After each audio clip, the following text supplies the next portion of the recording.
How many of us really like to pay taxes? How many of us really like how the government interferes with our daily lives? This last week, I've had that. No, I didn't. Shannon did with the home zone. On last Thursday, the state came through and did an inspection and did all these minor write-ups about what was wrong with the home zone.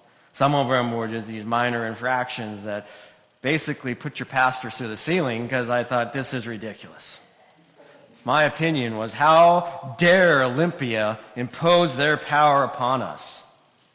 Then I opened the text for this week, and it's about taxes and government. God works in mysterious ways. And how we as citizens need to deal with both God, government, and the church. So let's jump into this text and see what's happening today. The Pharisees are again trying to trap Jesus in his own words. Let's stop and think about that for a minute. Do you really think they could trap God, the creator of the universe? It reminds me of Wile E. Coyote, who continues to try to trap the Roadrunner. It's just not going to happen. The more they try, the more he fails. But this time, they send the Pharisees, if you read, they didn't go themselves. They sent their disciples. Why did they send their disciples? Were the Pharisees scared to face Jesus, so they sent in the second-string quarterback to see if they could do better? What do you think the outcome would be? Well, the disciples of the Pharisees approached Jesus, and they tried to flatter him, tried to butter him up, saying, well, you're a man of integrity, which, by the way, is true. And he taught, and that he teaches in accordance to God's truth, which is also true. And then they ask him for his opinion. Is it right to pay the imperial tax or not? Why are they asking him about this? Why do they want to know Jesus' opinion if they don't trust him and they don't think he's God? So why are they doing this, besides trying to trap him? Well, if he answers one way, he'll be in trouble with the Romans. If he answers the other way, he'll be in trouble with the people that have been following him. So that's you think the trap is sprung on Jesus. But Jesus turns around and actually springs the trap on them. So let's stop for a minute, and why was the trap sprung on them? Let's examine the tax which the Pharisees are referring to here. It was a toll tax that was unpopular with the Jews, kind of like our sales tax, or them trying to put an income tax in Washington. We don't want that. But these people had this direct tax that anybody that was a non-Roman citizen had to pay. And now this is kind of difficult for us today. Yes, we pay taxes, but we don't pay taxes to another country. We're not under another regime that is harboring their power over us. Our forefathers fought the Revolutionary War for this reason, because the British were taxing the colonies without representation. The Jews did not have representation. You know what I mean. It's stuck on my tongue. In Rome, the Pharisees were trying to push Jesus into making an anti-Roman statement. Of course, Jesus was smarter than them. That's pretty obvious. And he made them try to trip, but he didn't. So why would Jesus call them hypocrites? He called them hypocrites because when Jesus asked, show me the denarius, show me this coin that you pay the taxes. Well, actually in Jewish law, to carry a coin like that was against the law. The Jews were not supposed to carry a coin with an inscription of anybody, because that's graven image. And that's exactly what they were doing. The Pharisees, who knew the law inside and out, were carrying this coin that they shouldn't have. See, for the Jews, they had their own coins, but the coins they had didn't have a graven image on it. But the Romans did. So for them to be carrying this denarius was, well, Quite wrong. They shouldn't have. So Jesus made them look like fools instead of Jesus being the fool. And really what Jesus is saying here, we hear it. Pay to Caesar what is the Caesar, and pay to God what is God. So when we complain about having to pay taxes, really God is saying you need to pay the taxes that the government is asking for. Even though it's painful sometimes, and we look at our paychecks and we see how much the government's taking, we're thinking, they take my whole paycheck. Well, this is where the tough part comes in. Yeah, let the government take what they have. The rest of your paycheck, yeah, you got to pay bills and stuff, but the rest of your paycheck, the rest of your time, your energy needs to go to God. The government asks for just 25% or whatever the tax rate is today. God's asking for 100% of your time and your money and your energy. And that's tough to hear because a lot of times we don't want to give up our money to God. We want it for ourselves. We want to buy the new car or the new house or the new big TV to honor myself instead of honoring God. And Jesus is saying, no, you need to be giving to God.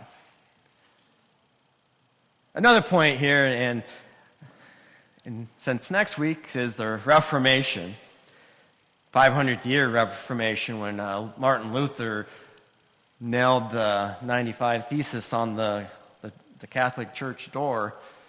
Martin Luther, one of his theologies was saying that there's two separate worlds. There's a secular world and there's the Christian world.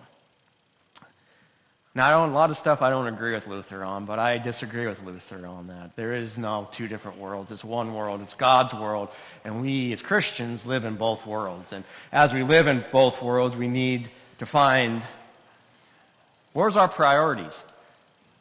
Are our priorities to the government or are our priorities to God?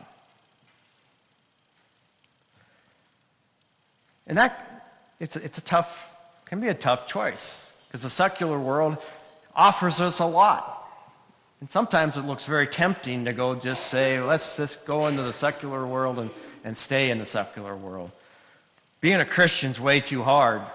They ask me to tithe. They ask me to clean the church. They ask me to go feed the hungry. I don't have time for that. My time is precious. I'd rather go watch the Seahawks. And like I said last week, my golden calf, I'd rather go watch the Cougars.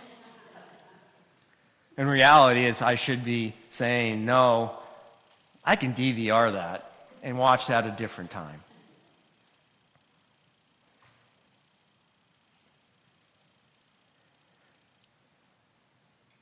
In really the world that we live in today, we see such a split between Christianity and the secular world. We see splits in everything we look at. Politically, economically, religious. Our world is divided in so many different areas. Sometimes we don't understand where we stand in relevance to God. What we need to do is go back to the Scripture and read what Jesus is telling us. And what Jesus is telling us here, once again, is give to Caesar what Caesar deserves, but give everything else to God.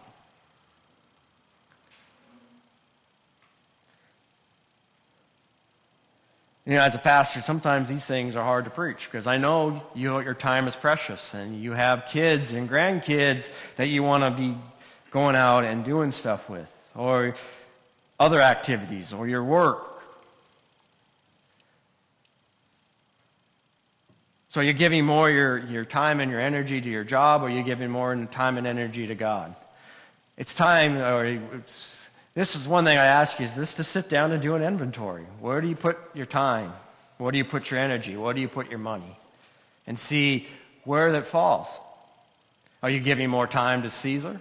Or are you giving more time to God?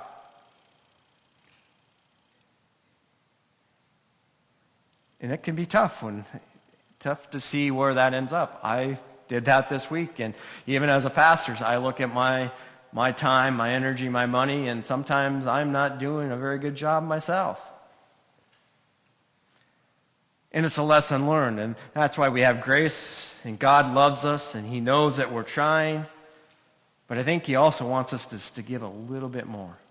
Make it hurt just a little bit more.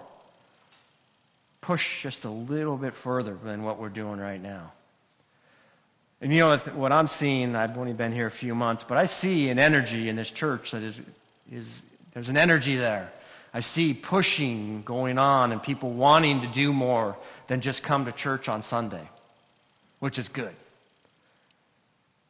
And we have a lot of things going on that we can be doing during the week.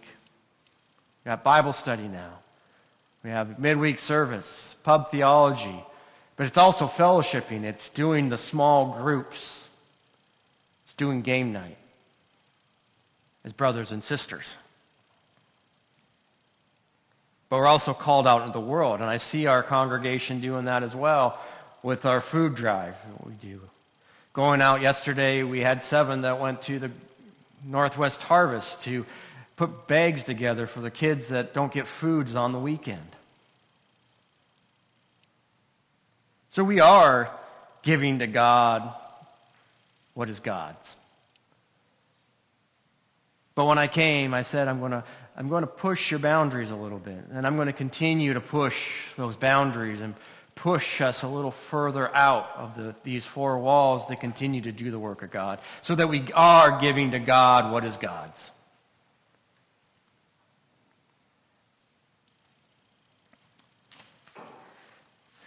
I just have a quick story that I want to tell. It's from Adam Hamilton, and how he kind of views this and how his daughter got to him. So here we go. Pastor Adam Hamilton tells a story about a camping trip when he took with his family to the Grand Teton National Park in Utah several years ago. The trip coincided with his birthday. When they were done setting up camp, Hamilton explained to his 2 daughters that he was going to give them each $20 to spend over the next 3 days. The girls were excited, and they dragged him to the gift shop just beside the campsite. His daughter Rebecca spied a baseball cap. She instantly picked it up and tried it on. "What do you think, Dad?" she inquired with curious eyes. You look very pretty, honey," Hamilton replied. "But that hat costs $20, and that's all you have. You won't have any more money to spend for the next 2 days." "But Dad," she said, "all I want is this hat, and I don't really care if I don't have any more money to spend." Hamilton tried all he could to talk his 10-year-old daughter out of buying this cap. But the more he tried, the more resolute Rebecca became. Exhausted, Hamilton finally caved in. "Honey, you can buy the cap, but you aren't getting any more money until the 3 days is up," he said, shoving the $20 in Rebecca's hand. She instantly used the money to buy the hat. Before going to the camp, Hamilton took his 2 daughters for a walk and sat down on the beach near the lake to watch the sunset. "Daddy," Becky said, tapping on her father's shoulder, "here's my birthday gift for you. She said, "This is all," and then she handed him and saying, "Happy birthday, I love you." Hamilton said he sat on the beach, took her by the arm, and started to cry. That cap that she said the cap was what she had given her father. The cap is one of his most prized possessions. All these years later, it still touches him to think how his little girl gave up all her spending money because she wanted to tell her dad she loved him. That's how God looks at our acts of generosity, writes Hamilton. When we share with God, our gifts are a way of saying, "God, I'm returning a portion of what I have to say thank you and I love you." Amen.